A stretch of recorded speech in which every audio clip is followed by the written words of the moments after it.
Mesdames et messieurs, bonsoir et bienvenue dans cette session d'information du journal.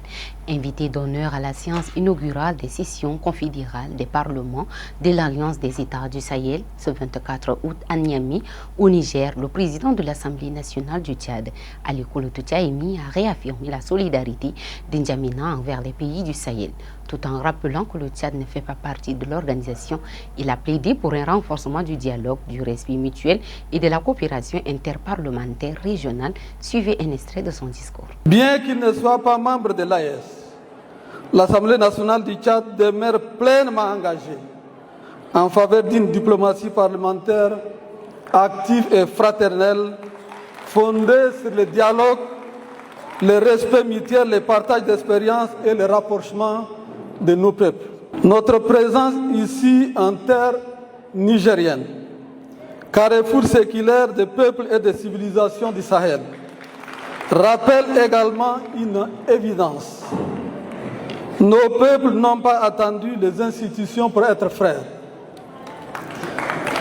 Entre le Tchad, les peuples du Niger, du Burkina Faso et du Mali existent des liens séculaires, nourris par la fraternité, l'histoire, les échanges, les mobilités. Ces liens, nous avons le devoir de les préserver et de les approfondir.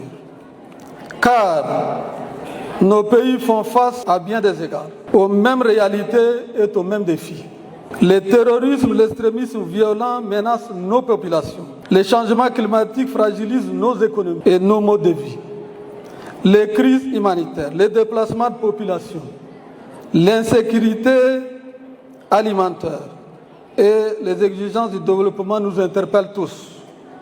Fidèle à sa tradition africaine d'accueil et d'hospitalité, notre pays, sous la conduite éclairée du maréchal du Tchad, Mohamed Idriss Déby Itno, président de la République, chef de l'État, accueille aujourd'hui 2 millions de frères et sœurs réfugiés africains.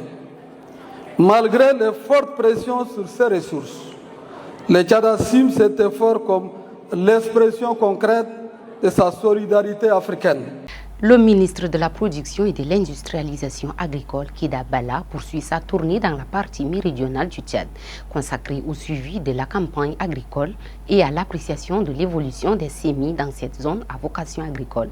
La mission intervient dans un contexte marqué par un déficit pluviométrique inquiétant. Il s'est arrêté hier à Kilo, dans la province de la Tandilé. Les explications de Biaktibo Emmanuel. Le Tchad craint un déficit de production.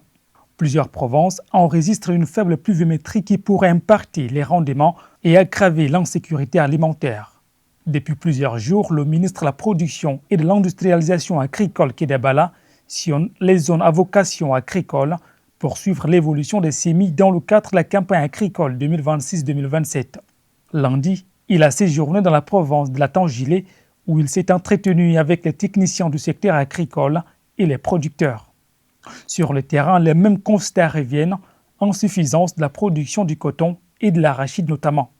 Les champs de maïs et de sorgho ont également suscité l'inquiétude de l'équipe gouvernementale qui a instruit les techniciens à agir rapidement afin d'identifier les problèmes et d'y apporter des solutions.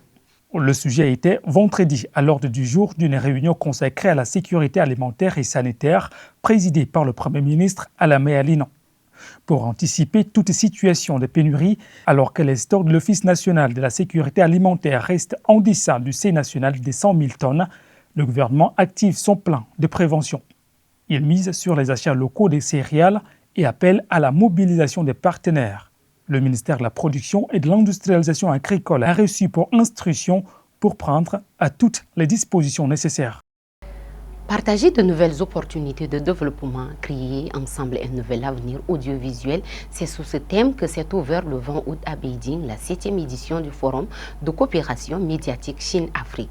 Un rendez-vous qui s'annonçait déjà exceptionnel et qui l'a amplement tenu, le reportage de Ngakuto Mathurin des retours de Pékin. Car les chiffres donnent le ton d'emblée. 33 invités ministériels africains ont pris part aux travaux, un record historique pour cette rencontre.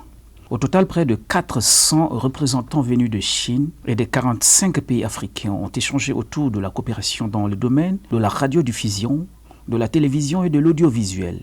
Mais cet événement prend surtout son sens dans un contexte plus large.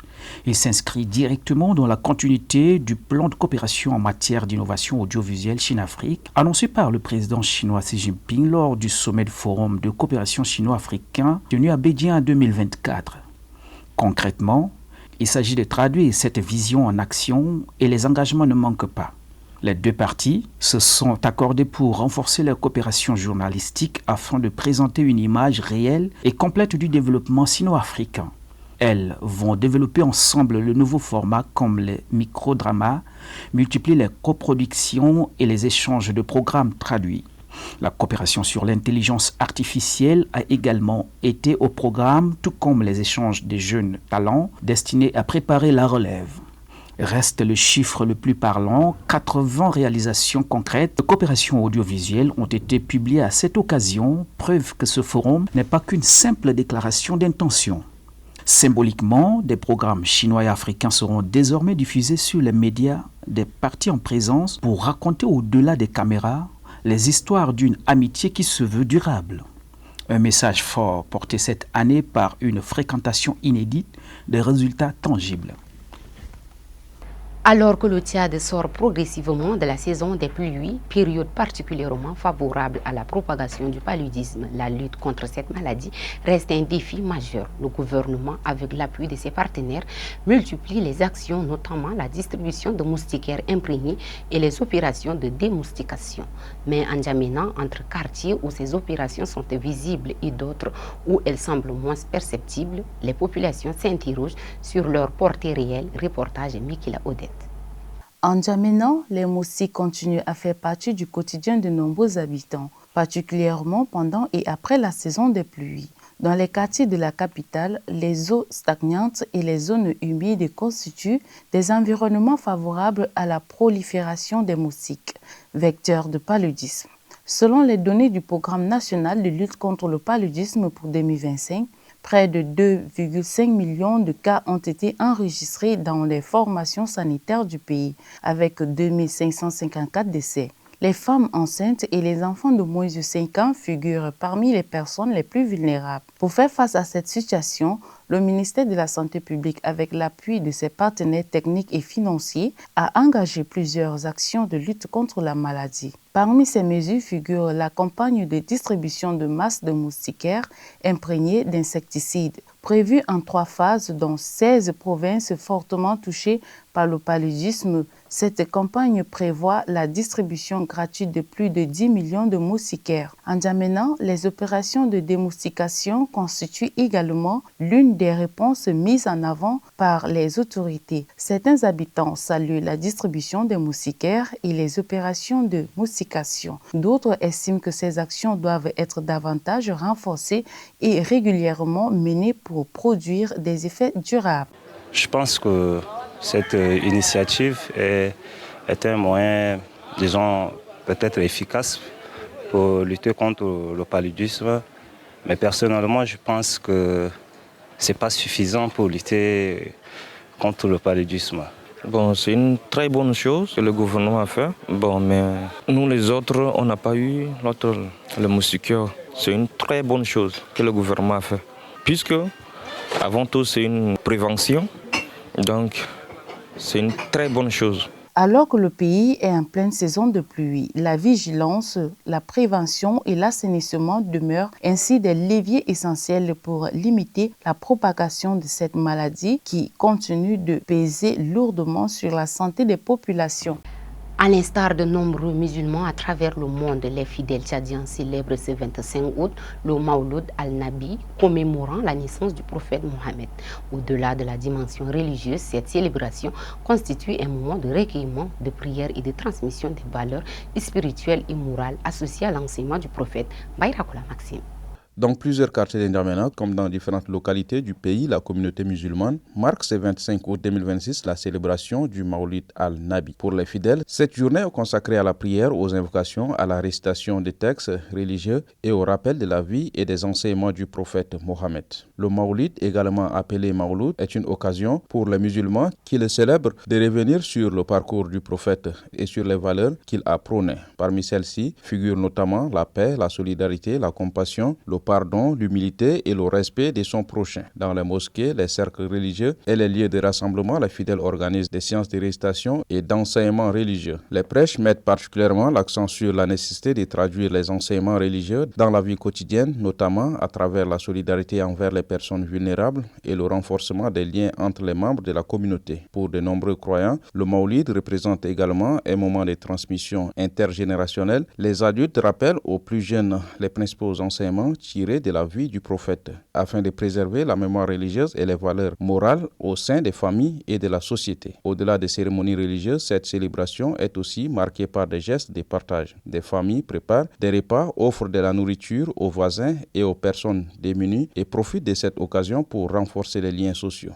Au Tchad, où l'islam occupe une place importante dans la vie sociale et culturelle, le Maulid constitue un rendez-vous religieux qui dépasse la seule commémoration historique. Il est pour les fidèles un moment de foi, de réflexion et de rappel des principes de paix, de fraternité et de solidarité. En cette journée de célébration, les musulmans sont également invités à s'inspirer des enseignements du prophète pour promouvoir davantage la cohésion sociale, le respect mutuel et le vivre ensemble. Direction Mongo dans le Guira où la communauté musulmane a organisé lundi une prière à la grande mosquée Al-Atiq, la veille de la célébration de la naissance du prophète Mohammed. Oulémas, Madaïn et autorités administratives ont pris part à cette cérémonie religieuse consacrée à la vie et aux enseignements du prophète Mohammed Mokhtar Djimé et Mohamed Brahim.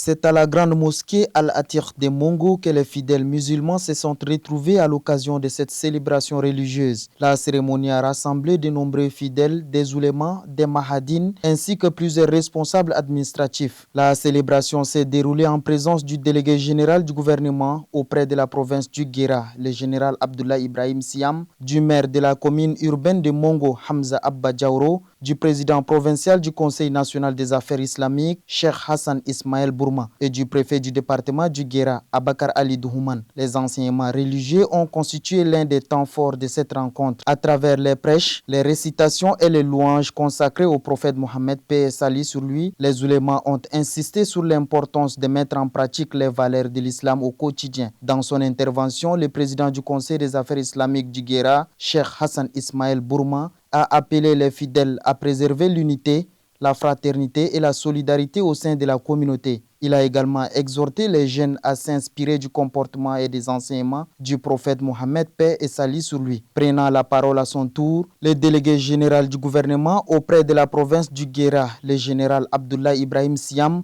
a salué l'organisation de cette célébration religieuse.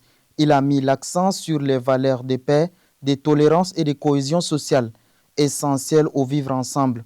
Au-delà de son caractère religieux, la cérémonie du Mauloud el-Nabi constitue également un moment de rassemblement et de renforcement des liens entre les différentes composantes de la population. À Mongo, la communauté musulmane entend ainsi perpétuer cette tradition tout en faisant des enseignements du prophète Mohammed une source d'inspiration pour promouvoir la paix, la solidarité et le vivre ensemble. Du Rwanda à la République démocratique du Congo, d'Haïti à Gaza, les crises sécuritaires et politiques restent au cœur de l'actualité internationale sur fond de négociations, de tensions persistantes et d'incertitudes sur le chemin du retour à la paix. Jessica Firing pour le tour d'horizon de l'actualité internationale. Au Rwanda, Paul Kagame hausse le ton sur la question des forces démocratiques de libération du Rwanda. Lors d'une conférence de presse à Kigali, le président rwandais a qualifié de superficielles les initiatives de désarmement annoncées autour de ce groupe armé, estimant qu'elles ne s'attaquent pas aux causes profondes de l'insécurité dans l'est de la RDC. Sans citer directement le récent protocole conclu entre Kinshasa et les FDLR, Paul Kagame assure que le Rwanda reste préoccupé tant que cette menace ne sera pas définitivement écartée. Pour Kigali, la neutralisation du mouvement reste une condition incontournable pour une paix durable dans la région des Grands Lacs. Une position qui intervient alors que les efforts diplomatiques se multiplient pour tenter de mettre fin au conflit dans l'est du Congo. En RDC, justement, la tension monte également sur le front politique. Une figure de l'opposition, Deli Sesanga, appelle le président Félix Tshisekedi à renoncer définitivement à tout projet de modification constitutionnelle susceptible de lui ouvrir la voie à un troisième mandat. À 2 ans de la présidentielle de 2028, l'opposant dénonce une initiative jugée inopportune dans un pays toujours confronté à la guerre et à une profonde crise sécuritaire. Deli Sesanga estime que la priorité devrait être l'appel à réunification du pays et la lutte contre la misère et le chômage des jeunes. Dans l'Est, la situation reste particulièrement préoccupante alors que de nouvelles discussions entre Kinshasa et le M23 tentent de relancer un processus de paix. Plus à l'ouest, en Haïti, c'est une nouvelle flambée de violence qui endeuille la population. Dans la commune de Kinkof, des hommes armés ont attaqué une communauté agricole, incendiant des habitations et tuant plusieurs personnes. Le bilan reste encore incertain en raison des difficultés d'accès à la zone et des problèmes de communication. Les autorités locales attribuent cette attaque à la coalition de Gain Vif Ansan, une violence qui illustre l'emprise persistante des groupes criminels sur le pays où l'insécurité a déjà provoqué le déplacement de près d'1,5 million de personnes. Enfin, cap sur le Moyen-Orient où la perspective d'une force internationale à Gaza semble progressivement prendre forme. Des responsables militaires ougandais et burundais se sont rendus en Israël pour discuter d'un éventuel déploiement de troupes. Cette force de sécurité internationale serait chargée de contribuer à garantir le fragile cessez-le-feu dans l'enclave de Palestine. L'Ouganda envisagerait d'envoyer environ 1200 militaires, tandis que d'autres pays, dont le Maroc, le Kosovo, le Kazakhstan et l'Albanie ont également manifesté leur volonté de participer. Le Burundi, lui, n'a pas encore finalisé sa décision. C'est ici que nous mettons fin à cette édition. Bonne suite de programme sur Chat 24.